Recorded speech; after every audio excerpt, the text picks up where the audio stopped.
Whenever you drive through any of the capital cities, you can't help but notice construction. You also can't help but notice potholes and roads that really need some repair. Everywhere there's money being spent on construction that maybe wasn't that necessary, but there's money not being spent on construction where it is necessary. However, regardless, construction is expensive.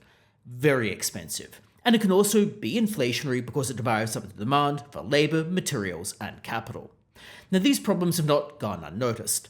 The expense, the perhaps misuse of money, the inflationary impact, all the things that have been noticed by myriad organisations. Whether it's the IMF, whether it's journalists, whether it's academics, whether it is seemingly the federal government. It's gotten so bad the federal government actually has stepped in, which seems to be a little bit rare, because the Albanese government seems to be quite willing to go out and spend untold amounts of money on things that don't necessarily actually create value. But even the federal government has intervened, cancelling 50 large infrastructure projects. This is actually slightly short of the number of recommended cancellations.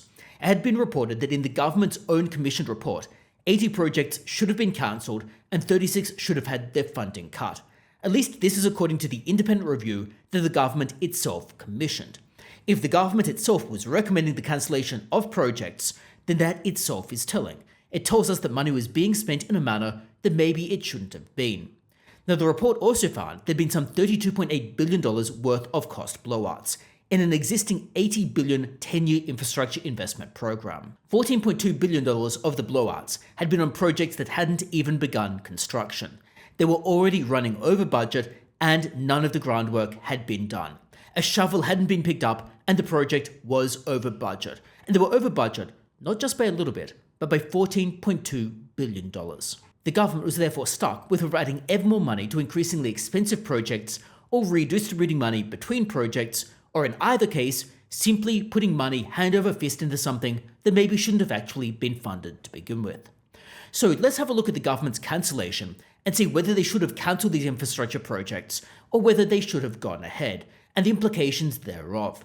And let me know your thoughts about this in the comments below. The first reason I think the cancellations make some sense is that it imposes some discipline on the states. Many of these infrastructure projects were advocated by the state governments, and the federal government came on board. So let's suppose you're given a blank check. You're told you can spend however much you want on whatever you want. Well, here you'd understandably spend the money on all manner of nice, but unnecessary and slightly profligate things. Things that you don't really need and probably don't create much value. Things that are just going to depreciate, that might be nice to have, but not really that productive. Well, this is akin to the situation the states believe themselves to be in.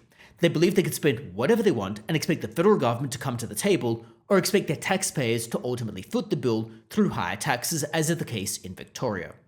This is also akin to the problem documented with corporations. When a corporation maintains excess cash holdings on its balance sheet, it often spends that cash badly. It spends it on unproductive things that might benefit the CEO or the board of directors, but not necessarily shareholders. They spend it willy-nilly on things that should never have been spent on. Rather, when a corporation has excess cash holdings, it should distribute that money to shareholders through a buyback or through a stock repurchase. And this brings me to the states. The states believe themselves to have quite a lot of money and the ability to spend money in whichever manner they chose.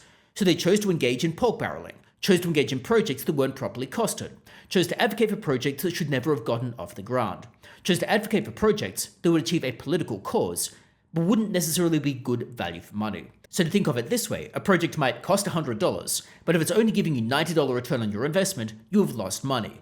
That would be akin to some of the projects right here. Now, it appears many of these projects originate at the state level and were championed by the state premiers. This is very clear from Anastasia Palaszczuk's reaction to the cancellations. Therefore, by cancelling some of these projects, particularly the ones that were running over budget and should never have been funded to begin with, it imposes some discipline on the states. It forces the states to properly cost their projects so they can allocate scarce resources.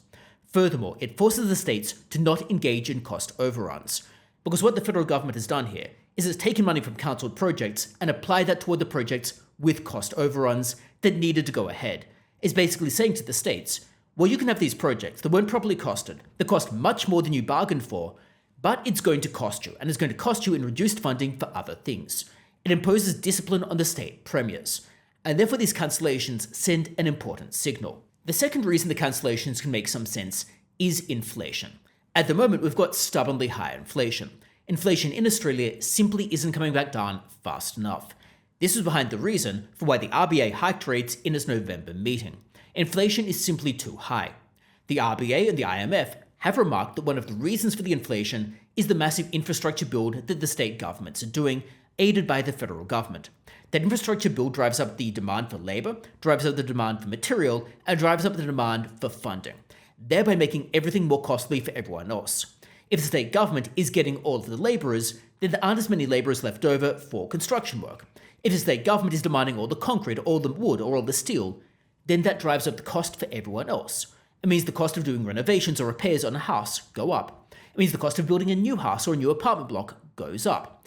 Everything gets more expensive. And when that gets more expensive, it feeds into the cost of living more generally. It feeds into the cost of living, for example, by driving up rents, because now supply of housing starts to get more and more scarce. The state government's expenditure was inherently inflationary. Not only that, the state government was demanding more and more debt and more funding, which therefore drives up funding from the private sector.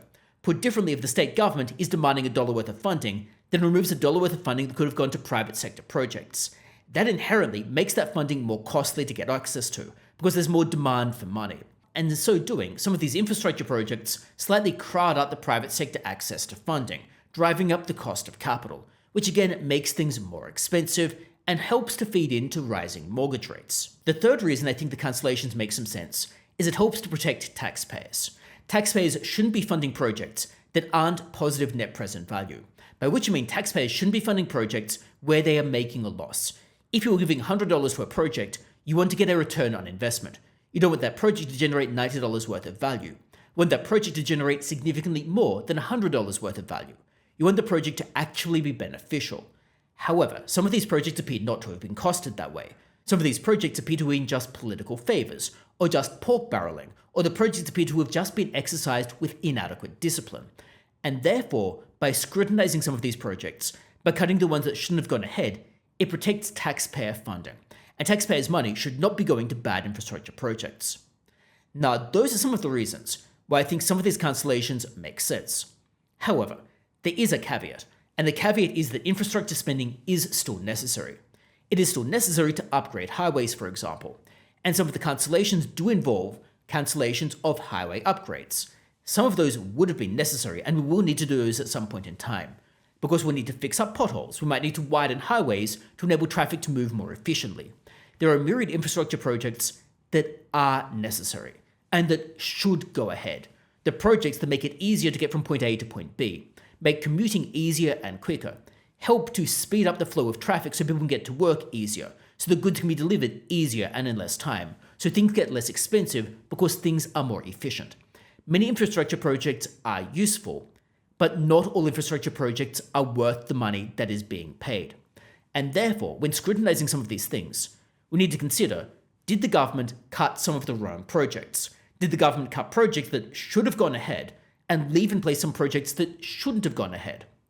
By cutting these 50 major infrastructure projects, did it create the appearance of doing something fiscally responsible, when in reality, they cut things that shouldn't have been cut and left in place things that shouldn't have been left in place? We do need to think about that carefully, because we can't just cut all infrastructure expenditure, because some infrastructure spending will actually be disinflationary, at least over the medium term, by reducing the costs for commuters and reducing the costs for business. But in any case, at this point in time, I think it is responsible for us to carefully consider which projects should go ahead. But do let me know your thoughts in the comments below, and your thoughts about whether these projects should have gone ahead regardless, or whether it is responsible to come some of these projects, impose discipline on the states, and potentially reduce some of the inflationary impacts they would otherwise have generated.